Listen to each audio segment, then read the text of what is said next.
एका महामानवाचा जन्म झालेला आणि तो महामानव असा तसा माणूस नाही तर आपले बाबासाहेब होते. आज मी 14 एप्रिल निमित्त तुम्हाला सर्वांना बाबासाहेबांबद्दलची एक गोष्ट छोटासा प्रसंग सांगणार आहे. पूर्वी आपल्या भारत देशात फक्त 3च बॅरिस्टर होते.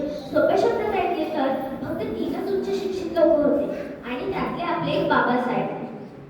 बाबासाहेबांना बरोडा संस्थांमध्ये नोकरी लागली आणि त्यांना सगळी सोय करून दिली, पण राहण्याची सोय मात्र त्यांनाच करायला लागली.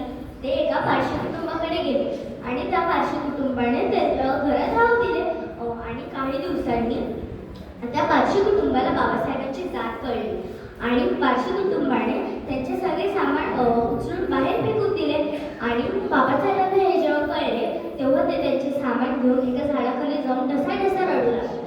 आणि तेव्हा ते बाबासाहेब म्हणाले की मी एवढा उच्च शिक्षित असून लोक मला अशी वागणूक देतात तर माझ्या समाज बांधवांना कशी वागणूक मिळत असेल.